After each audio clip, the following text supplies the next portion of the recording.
యేసుక్రీస్తు వారి అతి శ్రేష్టమైన పరిశుద్ధమైన నామములు అందరికీ శుభములు, అందరికీ వందనములు తెలియజేయుచున్నాను.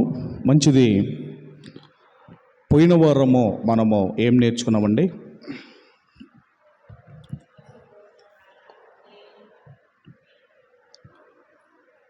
మంచిది. మరి అవును, పోయిన వారము యేసుక్రీస్తు వారి ఆయన ఒక భోజనపు బల్ల దగ్గరికి సమీపించాలి అంటే మనకేమైనా అర్హతలు ఉండాలా అన్నది లాస్ట్ వీక్ మనమందరం కూడా నేర్చుకున్నాము.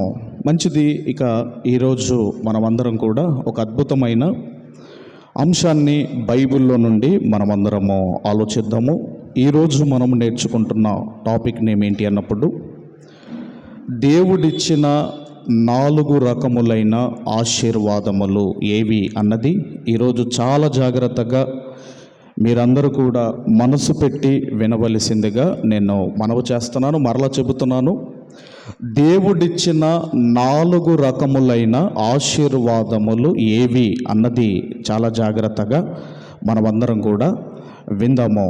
అయితే దానికి ఒకవేళ సబ్ టైటిల్ మీరు చూడగలిగితే, ఆశీర్వాదము మనము పొందుకున్నామా, పొందుతున్నామా, పొందేశామా? అమ్మ, నా ప్రశ్న అర్థమైందా? ఆశీర్వాదము పొందుతున్నామా, పొందుకున్నామా, పొందేశామా?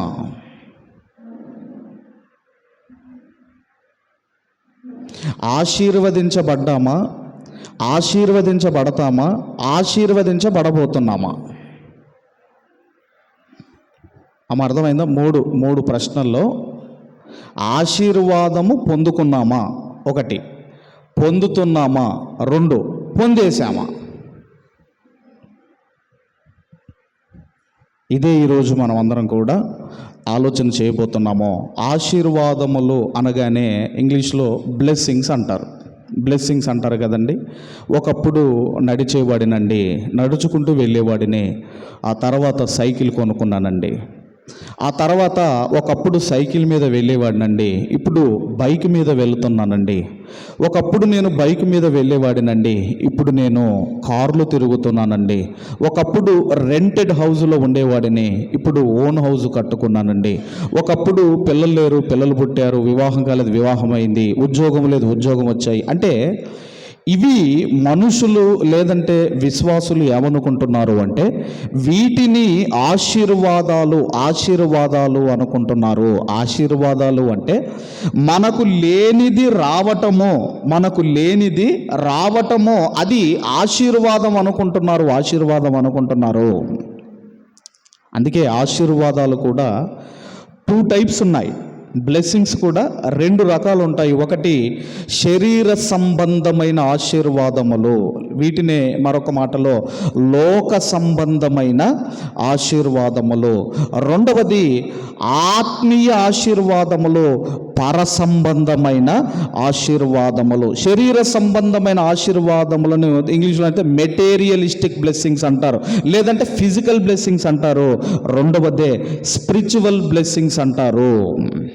అయితే ఏదైతే ఈ శరీర సంబంధమైన ఆశీర్వాదం ఉందో, ఇది దేవుడు అందరికీ ఒకే విధముగా ఇవ్వలేదు.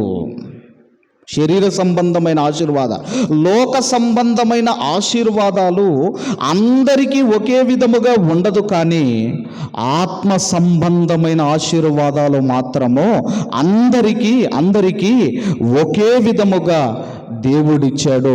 ఎక్కడ కూడా దేవుడు ఈ లోక సంబంధమైన దీవెనలను, ఈ శరీర సంబంధమైన దీవెనలను ఎక్కడ కూడా దేవుడు ఆశీర్వాదముల క్రింద దేవుడు ఎక్కడ తీసుకోలేదు. అందుకే దేవుడు ఏమంటున్నాడు అంటే, బైబిల్ గ్రంథముల నుంచి ద్వితీయోపదేశ కాండము అందరూ కూడా చాలా జాగ్రత్తగా మనసు పెట్టి మీరు అందరూ వినవలసిందిగా నేను మనవి చేస్తున్నాను. ద్వితీయోపదేశ కాండము 30వ అధ్యాయము 19వ వచనాన్ని మనము చదువుకుందాము.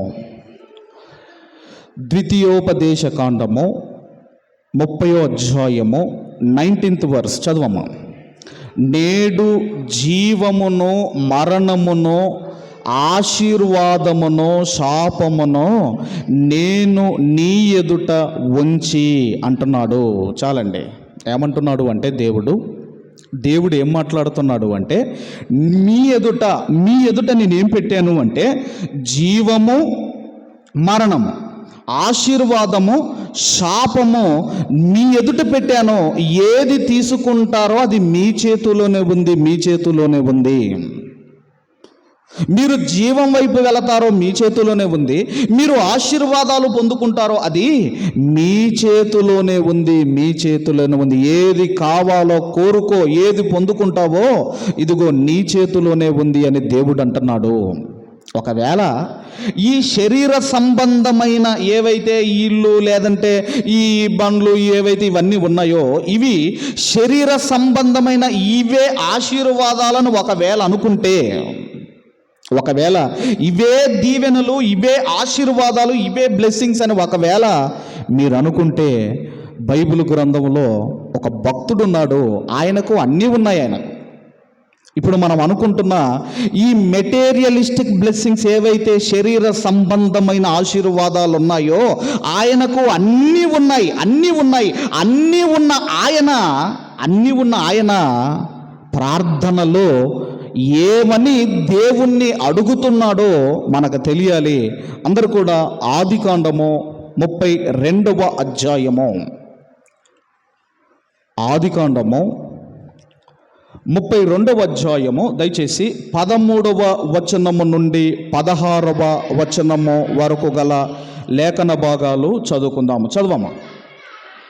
అతడు అక్కడ ఆ రాత్రి గడిపి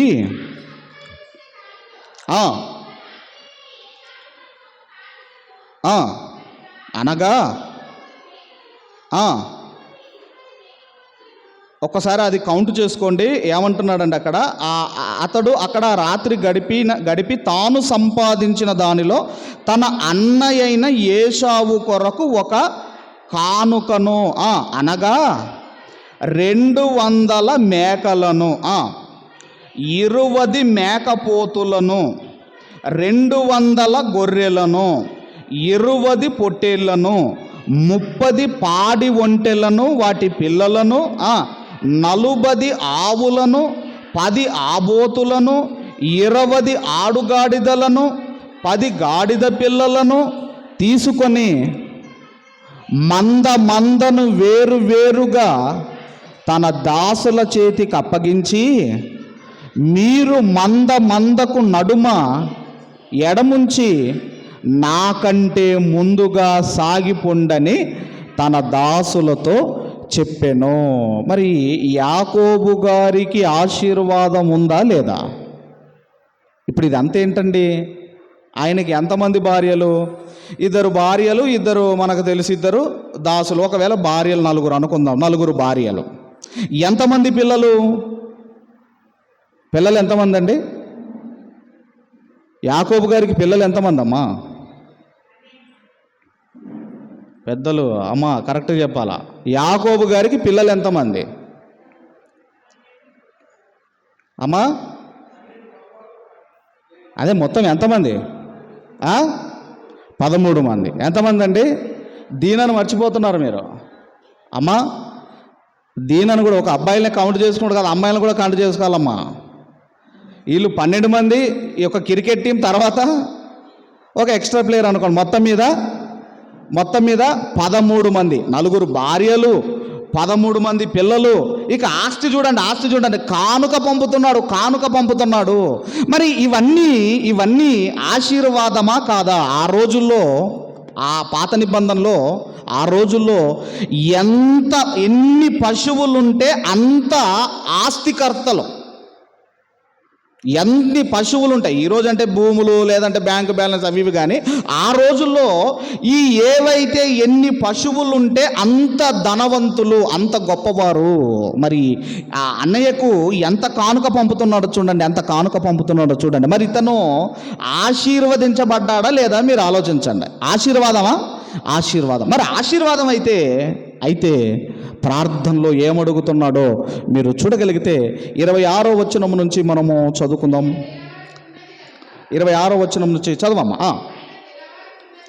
ఆయన తెల్లవారుచున్నది గనుక అతడు నన్ను పోనిమ్మనగా అతడు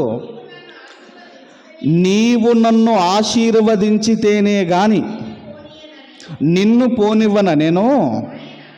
ఆయన ఇక్కడ ఏమంటున్నాడు అంటే యాకోబు గారు, నీవు నన్ను ఆశీర్వదించితేనే కానీ, నీవు నన్ను ఆశీర్వదించితేనే కానీ, అంటే ఇప్పుడున్న ఈ భార్యలు కావచ్చు, ఆ పిల్లలు కావచ్చు, ఆస్తి అంత పశు సంపద, ఇదంతా ఆశీర్వాదం కాదంటే ఇదంతా కూడా ఆశీర్వాదము కాదు. లోక సంబంధమైన దీవెనలను దేవుడు ఎక్కడ కూడా ఆశీర్వాదము కింద దేవుడు తీసుకోలేదు.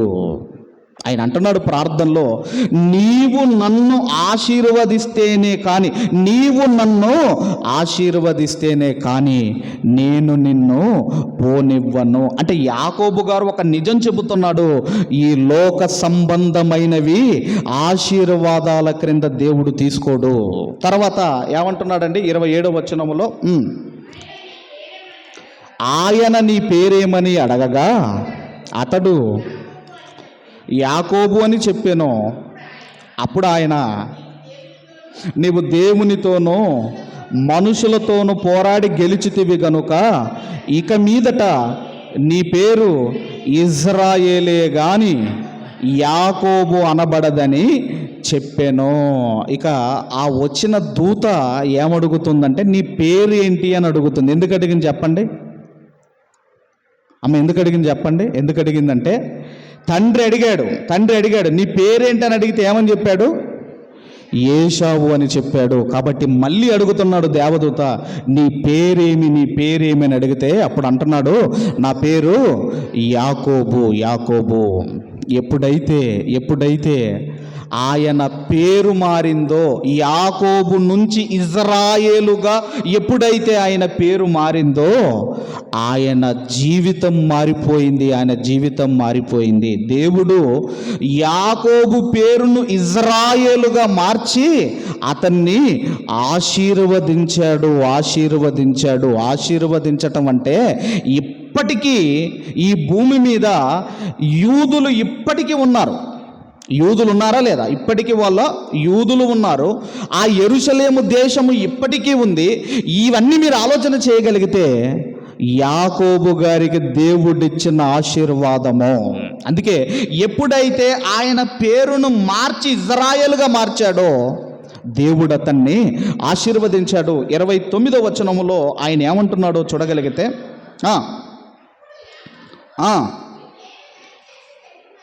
నీ పేరు దయచేసి తెలుపుమనెను. అందుకు ఆయన, నీవు ఎందు నిమిత్తము నా పేరు అడిగితివని చెప్పి అక్కడ అతన్ని ఆశీర్వదించెను. కాబట్టి మనం ఆలోచన చేయగలిగితే, ఈ యాకోబు గారు ఎప్పుడైతే అన్న చంపుతాడు అని భయపడి ఆయన పారిపోతూ దేవుని మీద భారం వేసి, దేవుని మీద 7 సార్లు భారం వేసి ఆయన వెళ్ళిపోయాడు. ఇదిగో ముందుకు సాగాడు. ఎప్పుడైతే ఆయన పేరు మార్చాడో ఇజ్రాయేలుగా, దూత అక్కడ దేవుడు యాకోబు గారిని ఆశీర్వదించాడు. మరి ఆయనకు పశువులు ఉన్నాయి, ఆయనకు పిల్లలు ఉన్నారు, భార్యలు ఉన్నారు. అయినా మీరు ఆలోచన చేయగలిగితే ఆశీర్వదించాడు. అంటే మనం చూడగలిగితే, నీవు నన్ను ఆశీర్వదిస్తేనే కానీ నేను నిన్ను పోనివ్వను అన్నప్పుడు దేవుడు అక్కడ ఆశీర్వదించాడు. ఇప్పుడు మనల్ని కూడా ఆలోచన చేయగలిగితే, మనము కూడా ఎవరమంటే, మనము కూడా అన్యజనులము, భారతదేశంలో పుట్టిన అన్యజనులము. మనమందరము క్రీస్తును అంగీకరించి దేవుడు ఏం చేశాడంటే మన పేరు కూడా మార్చాడు. మీ పేరు మార్చాడు దేవుడు. ఏంటి మీ పేరు అంటే క్రైస్తవుడు. మన పేరేంటండి? క్రైస్తవులు.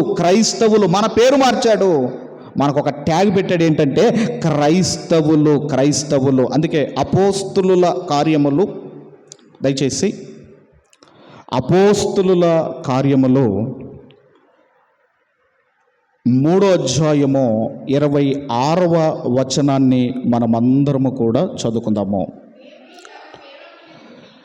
దేవుడు తన సేవకుణ్ణి పుట్టించి మీలో ప్రతి వానిని వాని దుష్టత్వము నుండి మళ్లించుట వలన మిమ్మును ఆశీర్వదించుటకు ఆయనను మొదట మీ యొద్దకు పంపెనని చెప్పాను. ఆశీర్వాదము అంటే అర్థం ఏంటంటే దుష్టత్వము నుంచి మళ్లించటమే ఆశీర్వాదము అంటున్నాడు. ఆశీర్వాదము అంటే అర్థం ఏంటంటే దుష్టత్వము నుంచి మళ్లించటము, లేదంటే సాతాను అధికారములో ఉన్న మనము క్రీస్తు అధికారములోనికి రావటమే ఆశీర్వాదము. ఆశీర్వాదము ఆశీర్వాదము ఇదండి ఆశీర్వాదము అంటే. చాలామంది యాకోబు గారికి ఉన్న ఆస్తిని ఆశీర్వాదం అనుకుంటున్నారు చాలామంది. అది కాదండి ఆశీర్వాదము యాకోబు గారికి ఉన్న ఆ ఆస్తి కాదు. ఆశీర్వాదము యాకోబు గారు ప్రార్థనలో అడిగిన ఆశీర్వాదాన్ని ఎవరు కోరుకోవటం లేదు. కాబట్టి దేవుడు అనుగ్రహించిన 4 ఆశీర్వాదములలో ఒకటి ఏంటంటే మనము సాతాను అధికారములో నుండి క్రీస్తులోనికి రావటమే దేవుడు మనకిచ్చిన ఆశీర్వాదము. ఇది మీకుందో పరిశీలన చేసుకోండి. దేవునిలోనికి క్రీస్తులోనికి మనము రావటమే ఒక ఆశీర్వాదం. ఇది మొదటిదైతే, ఇక రెండవ ఆశీర్వాదము మీరు చూడగలిగితే రెండవ ఆశీర్వాదం ఏంటి అన్నప్పుడు, రెండవది మన జీవితము ద్వారా, మన ప్రవర్తన ద్వారా ఒక వ్యక్తి క్రీస్తులోనికి మళ్లించబడుతున్నాడు, క్రీస్తులోనికి వస్తున్నాడు అంటే అది మీకు ఆశీర్వాదము. ఎప్పుడే కానీ ఒక వ్యక్తి మనల్ని బట్టి దూరం కాకూడదు. మనల్ని బట్టి ఒక వ్యక్తి మారుతున్నాడు, తన జీవితాన్ని మార్చుకొని క్రీస్తు దగ్గరికి వస్తున్నాడు అంటే అది మనకు ఆశీర్వాదము. మళ్ళీ యాకోబు గారి దగ్గరికి వెళ్ళగలిగితే ఆదికాండము 30వ అధ్యాయము, ఆదికాండము 30వ అధ్యాయము 27 నుంచి 30 వరకు చదువుకుందాము. అందుకు లాబాను అతనితో, నీ కటాక్షము నా మీద నున్న ఎడల నా మాట వినుము, నిన్ను బట్టి యెహోవా నన్ను ఆశీర్వదించెనని శకునము చూసి తెలుసుకొంటినని చెప్పాను. మరియు అతడు, నీ జీతమింతని నాతో స్పష్టముగా చెప్పుము, అది ఇచ్చేదన నేను. అందుకు యాకోబు అతన్ని చూచి, నేను నీకెట్లు కొలువు చేసి తినో, నీ మందలు నా యొద్ద ఎట్లా ఉండెనో అది నీకు తెలియను. నేను రాకమునుపు నీకుండినది కొంచెమే, అయితే అది బహుగా అభివృద్ధి పొందెను. నేను పాదము పెట్టిన చోటెల్ల యెహోవా నిన్ను ఆశీర్వదించెను. నేను నా ఇంటి వారి కొరకు ఎప్పుడు సంపాద్యము చేసుకొందున నేను. కాబట్టి ఇక్కడ మనం ఆలోచన చేయగలిగితే ఇక్కడ ఏమంటున్నాడు అంటే 27వ వచనములో, నిన్ను బట్టి యెహోవా నన్ను ఆశీర్వదించెను. లాబాను అంటున్నాడు, యాకోబు నిన్ను బట్టి యెహోవా నన్ను ఆశీర్వదించెను అంటే మీ జీవితాన్ని బట్టి, మీ ప్రవర్తన బట్టి ఒక వ్యక్తి క్రీస్తులోనికి వస్తున్నాడు అంటే అది మీకు ఆశీర్వాదము. ఏదో ప్రసంగాలు అవసరం లేదండి. ప్రసంగాలు ఎవరికంటే సంఘములో ఉన్న క్రైస్తవులకు ప్రసంగాలు కావాలి. అన్యజనులకు ప్రసంగాలు, సువార్త అవసరం లేదు. నీ జీవితమే ఒక ప్రసంగం కావాలి, నీ జీవితమే ఒక సువార్త కావాలి. నిన్ను చదివి ఇదిగో అన్యజనులు మారాలి. అన్యజనులు అంటే మీ జీవితమే ఒక సువార్త కావాలి. మీరే క్రీస్తుకు పత్రిక కావాలి. చాలామంది అంటారు, నేను ఆయన చదివేశానండి అంటారు. నేను చదివేశానండి అంటారు. అలాగే అన్యజనులు నిన్ను చదవాలి. అన్యజనులకు మన జీవితం కావాలి. నిన్ను చూస్తారు, వాళ్ళు నిన్ను కనిపెడతారు. నీ జీవితము ద్వారా అన్యజనులు మారాలి. క్రైస్తవులమైన మనకు సంఘానికి వచ్చిన మనకు ప్రసంగాలు కావాలి, కానీ మన జీవితమే ఒక ప్రసంగం, ఒక సువార్త. మన జీవితమే ఒక పత్రిక కావాలి, పత్రిక కావాలి. అందుకే కొరందీలు ఎలా ఉన్నారో పౌలు గారు రాస్తూ, మొదటి కొరంది పత్రిక, అపోస్తులైన పౌలు గారు 2 కొరంది పత్రిక 3వ అధ్యాయము 3వ వచనము, కొరందీలకు రాసిన 2వ పత్రిక 3వ అధ్యాయము 3వ వచనం చదవమ్మా. సిరాతో గాని వ్రాయబడక మెత్తని హృదయములు అను పలకల మీద జీవము గల దేవుని ఆత్మతో మా పరిచర్య మూలముగా వ్రాయబడిన క్రీస్తు పత్రికై ఉన్నారని మీరు తేటపరచబడుచున్నారు. ఎవరటండి వీళ్ళు? క్రీస్తు పత్రికై ఉన్నారట, క్రీస్తు పత్రికై ఉన్నారట. మనల్ని చూసి మారాలి, మనమే ఒక సువార్త కావాలి, మనమే అన్యజనులకు ఒక ప్రసంగం కావాలి. వాళ్ళను చూసి మారాలి, మనల్ని చూసి మారాలండి. అదండి ఒక వ్యక్తి క్రీస్తులోనికి మిమ్మల్ని బట్టి వస్తున్నాడు, మీ జీవితాన్ని బట్టి వస్తున్నాడు అంటే అది మీకు ఆశీర్వాదము. ఇది 2వ ఆశీర్వాదము. మొదటిదేమో మనము క్రీస్తులోనికి రావటమే ఆశీర్వాదము. 2వదేమో మనల్ని బట్టి ఒక వ్యక్తి క్రీస్తులోనికి వస్తున్నాడు అంటే అది ఆశీర్వాదం. ఇది 2వదైతే ఇక 3వ బ్లెస్సింగ్లోనికి మనం వెళదాము. 3వ ఆశీర్వాదము ఏంటి అన్నప్పుడు దయచేసి ఎఫెసీయులకు రాసిన పత్రిక, అపోస్తులైన పౌలు గారు ఎఫెసీయులకు రాసిన పత్రిక 1వ అధ్యాయము 3వ వచనము నుంచి చదువుకుందాం. మన ప్రభువైన యేసు క్రీస్తు యొక్క తండ్రియగు దేవుడు స్తుతింపబడునుగాక. ఆయన క్రీస్తునందు పరలోక విషయములో ఆత్మ సంబంధమైన ప్రతి ఆశీర్వాదమును మనకు అనుగ్రహించెను. ఆత్మ సంబంధమైన ఆశీర్వాదము మనందరికీ శరీర సంబంధమైన ఆశీర్వాదాలు, దీవెనలు కొంతమందికే ఉంటే, శరీర సంబంధమైన బ్లెస్సింగ్స్ కొంతమందికే ఉంటే, ఆత్మ సంబంధమైన ఆశీర్వాదాలు దేవుడు అందరికీ సమానముగా దేవుడిస్తాడు. అందరికీ సమానముగా దేవుడిస్తాడు. మరి ఏంటివి ఆత్మ సంబంధమైన ఆశీర్వాదం అంటే ఏంటో 4-6 వచనాలు కలిసి ఉన్నాయి, మనము చదువుకుందాము. ఎట్లనగా తన ప్రియుని యందు తాను ఉచితముగా మనకు అనుగ్రహించిన తన కృపామహిమకు కీర్తి కలుగునట్లు తన చిత్త ప్రకారమైన దయా సంకల్పము చొప్పున యేసుక్రీస్తు ద్వారా తనకు కుమారులనుగా స్వీకరించుటకై మనలను ముందుగా తన కోసము నిర్ణయించుకొని మనము తన ఎదుట పరిశుద్ధులమును నిర్దోషులమునై ఉండవలనని జగత్తు పునాది వేయబడక మునుపే ప్రేమ చేత క్రీస్తులో మనలను ఏర్పరచుకొనేను. ఏమంటున్నాడు అంటే, యేసుక్రీస్తు ద్వారా మనలను కుమారులనుగా స్వీకరించాను, మిమ్మల్ని కుమారులనుగా స్వీకరించాను. ఎవరి ద్వారా అంటే క్రీస్తు ద్వారా. ఎందుకు క్రీస్తు ద్వారా మనల్ని కుమారులుగా స్వీకరించాడు? ఎందుకు క్రీస్తు ద్వారా మనల్ని కుమారులుగా స్వీకరించాడు? ఇప్పుడు ప్రపంచ ధనవంతుల్లో మన ఇండియాలో ముఖేష్ అంబానీ ఉన్నాడు కదండి. అదే జియో రిలయన్స్ వాళ్ళు ముఖేష్ అంబానీ ఉన్నాడు. ఇప్పుడు ఈ ముఖేష్ అంబానీ మనల్ని దత్తత తీసుకుంటాడా అమ్మా? ప్రపంచ ధనవంతుడైన ముఖేష్ అంబానీ మనల్ని దత్తత తీసుకుంటాడా?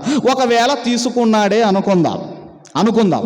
ఇప్పుడు ముఖేష్ అంబానీకి ఏవేవైతే ఆస్తులు ఉన్నాయో అన్నీ ఈయనకు వర్తిస్తాయా, వర్తించవా?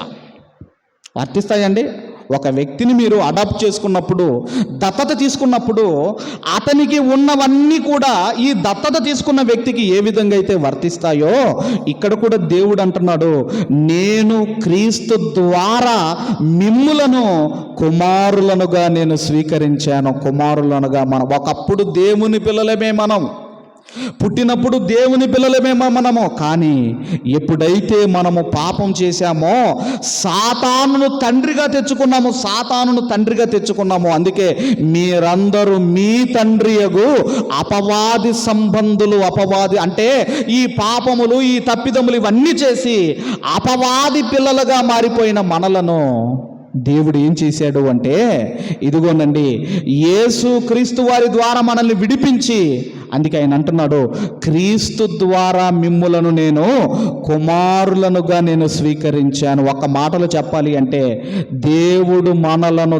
దత్తత తీసుకున్నాడు, అడాప్ట్ చేసుకున్నాడు, దత్తత తీసుకున్నాడు. ఆ మాట కూడా మీరు చూడగలిగితే దయచేసి అందరూ కూడా గలతీలకు రాసిన పత్రిక 4వ అధ్యాయము 5వ వచనాన్ని చదువుకుందాం.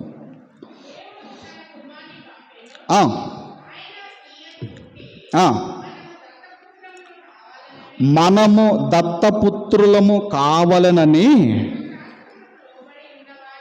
ధర్మశాస్త్రమునకు లోబడిన వారిని విమోచించుటకై ధర్మశాస్త్రమునకు లోబడిన వాడాయను.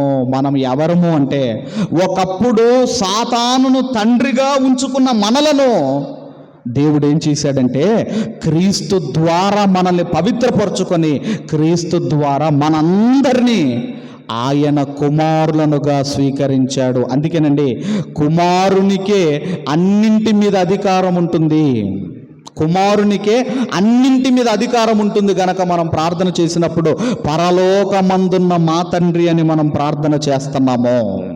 పరలోకమందున్న మా తండ్రి అని మనం ప్రార్థన చేస్తున్నాము. అంటే ఇప్పుడు దేవునికి ఏదైతే ఆస్తి ఉందో, దేవునికి ఏదైతే ఉందో అవన్నీ కూడా ఇప్పుడు మీవే అంటున్నాడు. ఆ పరలోకం కూడా మనదే అంటున్నాడు. కాబట్టి మనం ఆలోచన చేయగలిగితే, ఒకరోజు ఆ కుమారుడు తప్పిపోయాడు.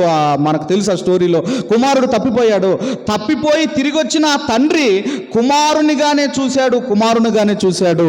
అలాగే మనము క్రీస్తులోనికి రాకముందు ఎన్ని పాపాలు చేసినా, ఎన్ని తప్పిదాలు చేసినా, దేవా నన్ను క్షమించుమని దేవుణ్ణి అడిగితే దేవుడు మనల్ని క్షమిస్తాడు. కాబట్టి మూడవది బ్లెస్సింగ్ ఏంటంటే, దేవుడు క్రీస్తు ద్వారా మనల్ని దత్తత తీసుకొని మనల్ని కుమారులుగా చేసి అన్నింటి మీద మనకు అధికారం ఇచ్చాడు. ఈ ఆశీర్వాదము మూడవ ఆశీర్వాదం అయితే, ఇక చివరిది 4వది మనం అందరము కూడా చూసుకుందాము. చివరిది దయచేసి సామెతల గ్రంథము 10వ అధ్యాయము, సామెతల గ్రంథము 10వ అధ్యాయము 7వ వచనాన్ని మనం అందరం కూడా చదువుకుందాం. సామెతల గ్రంథం 10వ అధ్యాయము 7వ వచనం. నీతిమంతుణ్ణి జ్ఞాపకము చేసుకొనుట ఆశీర్వాదకరమగును, భక్తిహీనుల పేరు అసహ్యత పుట్టించును. ఇక్కడ నీతిమంతుణ్ణి జ్ఞాపకము చేసుకొనుట ఆశీర్వాదకరమగును. ఇది ఎక్కువగా మనము మెమోరియల్ సర్వీసులో మనం చదువుకుంటాం. కానీ ఏమంటున్నాడు? నీతిమంతుణ్ణి జ్ఞాపకము చేసుకొనుట ఆశీర్వాదకరమగును అంటున్నాడు. ఇంతకీ ఎవరు నీతిమంతుడు? ఏమనగానే రోమపత్రికలో 3వ అధ్యాయంలో నీతిమంతుడు లేడు, ఒక్కడు లేడని కోడ్ చేస్తారు. మరి ఎవరు నీతిమంతులు? ఎవరండి నీతిమంతులు?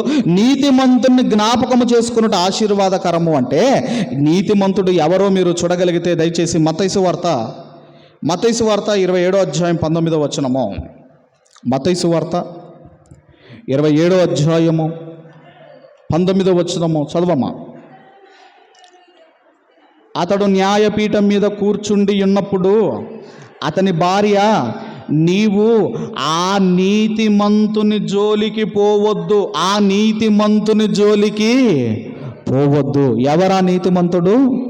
యేసుక్రీస్తు వారు. ఎవరంటున్నారు? పిలాతు భార్య, ఒక గవర్నర్ వైఫ్ చెబుతుంది. ఏమని చెబుతుందంటే, అయ్యా నీవు ఆ నీతిమంతుని జోలికి వెళ్ళవద్దు. అలాగే 1 యోహాను పత్రికలో కూడా ఆయన కూడా రాశాడు. 1 యోహాను పత్రిక 2వ అధ్యాయం 1వ వచనం చూడండి దయచేసి. 1 యోహాను పత్రిక 2వ అధ్యాయము 1వ వచనం చదవమ్మా. నా చిన్నపిల్లలారా, మీరు పాపము చెయ్యకుండుటకై ఈ సంగతులు మీకు వ్రాయిచున్నాను. ఎవడైనను పాపము చేసిన ఎడల నీతిమంతుడైన యేసుక్రీస్తు అను ఉత్తరవాది తండ్రి యొద్ద మనకున్నాడు. ఇప్పుడు చెప్పండి, ఎవరా నీతిమంతుడు? ఎవరిని జ్ఞాపకం చేసుకోవాలి? యేసుక్రీస్తు వారిని జ్ఞాపకం చేసుకొనుట ఆశీర్వాదకరము. మరి రోమా పత్రికలో నీతిమంతుడు లేడు, ఒకడు లేడు, నీతిమంతుడు లేడు, ఒకడు లేడని ఉంది కదా. అదే రోమా పత్రికలో ఏముందో మీరు చూడగలిగితే, రోమా పత్రికలోనే ఏముందో చూడగలిగితే, రోమిలకు రాసిన పత్రిక 5వ అధ్యాయం 9వ వచనము, 5:9 చదవమ్మా. కాబట్టి ఆయన రక్తము వలన ఇప్పుడు నీతిమంతులుగా తీర్చబడి మరింత నిశ్చయముగా ఆయన ద్వారా ఉగ్రత నుండి రక్షింపబడుదుము. ఎవరైతే క్రీస్తు రక్తములో కడగబడ్డారో, క్రీస్తు అడుగు జాడల్లో ఎవరైతే నడుచుకుంటున్నారో వారందరినీ దేవుడు అంటున్నాడు నీతిమంతులు. చాలామంది ఉన్నారండి బైబిల్ గ్రంథంలో. ఇప్పుడు కొత్త నిబంధనలే మరియమ్మ గారి భర్త అయిన యోసేపు గారు నీతిమంతుడు. ఆ కొత్త నిబంధనలోనే జకరయ్య, ఎలిజబెత్తులు ఆ నీతిమంతులని మనము చదువుకుంటాం. ఆ కొత్త నిబంధనలోనే అరిమత్త యోసేపు ఆ యేసుక్రీస్తు వారికి సమాధిని ఇచ్చాడు కదా, డొనేట్ చేశాడు కదా, ఆయన నీతిమంతులు అని మనం, వీళ్ళందరూ బైబిల్ గ్రంథంలో నీతిమంతులు ఉన్నారు. అయితే నీతిమంతుడైన యేసుక్రీస్తు వారిని జ్ఞాపకం చేసుకొనుట ఆశీర్వాదకరం. ఈ పదం మనం ఎక్కడ చదువుకుంటాము అంటే కొరింథీ పత్రికలో ఎప్పుడు మనము ఆ బల్లారాధనలో మనం చదువుకుంటాం కదమ్మా. అక్కడ ఏమన్నాడు ప్రభు? 11వ అధ్యాయము 23, 24, 25 వచనాలు చదువుదాము. నేను మీకు అప్పగించిన దానిని ప్రభు వలన పొంది తిని, ప్రభువైన యేసు తాను అప్పగింపబడిన రాత్రి ఒక రొట్టెని ఎత్తుకొని కృతజ్ఞతాస్తుతులు చెల్లించి దానిని విరచి, ఇది మీ కొరకైన నా శరీరము, నన్ను జ్ఞాపకము చేసుకొనుటకై దీనిని చేయుడని చెప్పెను. ఆ ప్రకారమే భోజనమైన పిమ్మట ఆయన పాత్రను ఎత్తుకొని, ఈ పాత్ర నా రక్తము వలనైన క్రొత్త నిబంధన, మీరు దీనిలోనిది త్రాగునప్పుడల్లా నన్ను జ్ఞాపకము చేసుకొనుటకై దీనిని చెయ్యుడని చెప్పాను. నన్ను జ్ఞాపకం చేసుకోండి అంటే ప్రభువు బల్ల ఆరాధనలో మీరు పాలు పొందటమే ఒక ఆశీర్వాదము. అయితే నన్ను జ్ఞాపకం చేసుకోండి అంటే పోయిన వారం నేను వివరించాను జ్ఞాపకం చేసుకోవటం అంటే ఏంటో. కాబట్టి నీతిమంతుణ్ణి జ్ఞాపకము చేసుకొనుట ఆశీర్వాదము. ఏంటయ్య ఆశీర్వాదము అంటే, ఎవరైతే ఈ ప్రభువు బల్ల ఆరాధనలో పాలు పొందుతున్నారో వారట ఇదిగోనండి, అంత్యదినమున నేను వానిని లేపుతాను అన్నాడు. ఏమన్నాడండి?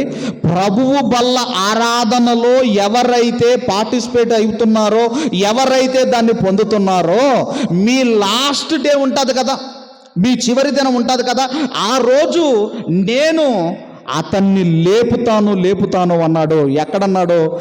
యోహాను సువార్తలో అన్నాడు. యోహాను సువార్త 6వ అధ్యాయం 44వ వచనం. యోహాను సువార్త 6వ అధ్యాయం 44వ వచనం మీరు చూడగలిగితే, నన్ను పంపిన తండ్రి వానిని ఆకర్షిస్తేనే గాని ఎవ్వడునూ నా యొద్దకు రాలేడు, అంత్యదినమున నేను వానిని లేపుతాను. అంత్యదినమున నేను లేపుతాను అతన్ని. తర్వాత అదే 54వ వచనంలో చదవగలిగితే, అదే అధ్యాయం 54వ వచనంలో, నా శరీరము తిని నా రక్తము త్రాగువాడే నిత్య జీవము గలవాడు, అంత్యదినమున నేను వానిని లేపుతాను. నీ మరణము తర్వాత నువ్వు లేవాలి అంటే ఇదిగోనండి, మీరు ప్రభు వల్ల ఆరాధనలో మీరు పాలు పొందితే మీరు ఆశీర్వదించబడిన వారు అవుతారు. ఇంకా మనము ఏం చేస్తున్నామో చూడగలిగితే, అదే యోహాను సువార్త 5వ అధ్యాయం 24వ వచనం కూడా చూడండి. 5:24 చదవమ్మా. నా మాట విని నన్ను పంపిన వాని యందు విశ్వాసముంచువాడు నిత్య జీవము గలవాడు, వాడు తీర్పులోనికి రాక మరణములో నుండి జీవములోనికి దాటి ఉన్నాడని మీతో నిశ్చయముగా చెప్పుచున్నాను. దేవుడు అంటున్నాడు, ఈ ప్రభువు బల్ల ఆరాధనలో మీరు పార్టిసిపేట్ అయితే మీకొచ్చే బ్లెస్సింగ్ ఏంటంటే, అంత్య దినమునలో మిమ్మల్ని లేపుతాడు. తర్వాత మీరు తీర్పులోనికి రాక మరణములో నుండి జీవములోనికి మీరు దాటుతారు. మరణములో నుండి జీవములోనికి దాటాలి అన్న, తీర్పులో రాకుండా ఉండాలి అన్న, అంత్య దినములో మీరు లేవాలి అన్న, ప్రభువు బల్ల ఆరాధనలో మస్ట్ అండ్ షుడ్ మీరు పార్టిసిపేట్ కావాలి. ఇది మీకు ఆశీర్వాదము. ఈ 4 రకములైన ఆశీర్వాదాలు మీకు ఉన్నాయో ఒక్కసారి మీరు చెక్ చేసుకోండి. ఈ లోక సంబంధమైన ఆశీర్వాదాలు అంటారా, ఇవి ఎలాంటివంటే, ఇప్పుడు మీరు సముద్రం దగ్గరికి వెళ్ళారనుకోండి. సముద్రం దగ్గరికి వెళ్ళి ఒక జగ్గు తీసుకొని దాని ముందు పెట్టండి. ఆ నీళ్లు జగ్గులోనికి వస్తాయి కదండి. ఎన్ని నీళ్ళు వస్తాయి? ఎన్ని వాటర్ వస్తాయి? ఏదో ఒక 1 లీటరో 2 లీటరో ఆ జగ్గు ఎంత ఉంటే అంత అన్ని వాటర్ వస్తాయి. అది లోక సంబంధమైన దీవెనలైతే, ఆ సముద్రం అంతా ఉంది కదా, ఆ సముద్రం అంతా ఆత్మ సంబంధమైన దీవెనలు. కాబట్టి ఈ లోక సంబంధమైన ఈ దీవెనలు ఎక్కడ కూడా దేవుడు ఆశీర్వాదాల క్రింద దేవుడు తీసుకోలేదు. చివరిగా మాట చదువుకొని మనం ముగించుకుందాం. మరలా ద్వితీయోపదేశ కాండము 30వ అధ్యాయము 19వ వచనాన్ని మనం అందరం కూడా చదువుకొని ముగింపులోనికి వెళ్ళిపోదాం. దయచేసి ద్వితీయోపదేశ కాండము 30వ అధ్యాయము 19వ వచనం.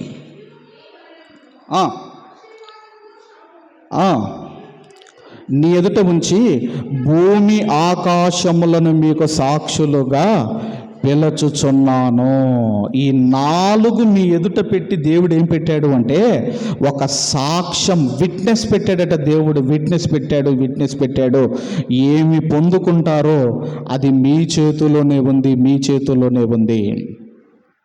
ఏమి పొందుకోవాలన్నా మన చేతిలోనే ఉంది. కాబట్టి దేవుడు భూ సంబంధమైన దీవెనలు ఇవ్వడానికి ఇస్తాడు. ఇస్తాడు. నీకు ఏది ఏ టైముకు దేవుడు ఇవ్వాలో ఆ టైముకు దేవుడు ఖచ్చితంగా ఇస్తాడు. అయితే ఈ భూ సంబంధమైన దీవెనలను దేవుడు ఎక్కడ కూడా ఆశీర్వాదాల క్రింద దేవుడు తీసుకోలేదు. కాబట్టి మొదటిది ఏంటి అన్నప్పుడు, మనము క్రీస్తులోనికి రావటమే ఒక ఆశీర్వాదము. రెండవది, మన జీవితాన్ని బట్టి, మన ప్రవర్తనను బట్టి ఒక వ్యక్తి క్రీస్తులోనికి వస్తున్నాడు అంటే ఇది రెండవ ఆశీర్వాదము. మూడవది, దేవుడు మనలను తన కుమారులనుగా క్రీస్తు ద్వారా స్వీకరించటమే మూడవ ఆశీర్వాదము. నాలుగవది, క్రీస్తును మనము జ్ఞాపకం చేసుకోవటం అంటే ప్రభు బల్ల ఆరాధనలో పాలు పొందటము. మనము తీర్పులోనికి రాక మరణములో నుండి జీవములోనికి మనం దాటటమే ఆశీర్వాదము. ఈ 4 రకములైన ఆశీర్వాదాలు ఉన్నాయో లేవో చెక్ చేసుకోండి. అంతేగాని ఈ భూ సంబంధమైన ఆశీర్వాదాల కోసం ఎప్పుడు కూడా ప్రాకులాడకండి, ఆలోచించకండి. అవి ఎప్పుడు దేవుడు మీకు ఇవ్వాలో ఆ టైంకు దేవుడు మీకు ఇస్తాడు, మీకు ఖచ్చితంగా ఇస్తాడు.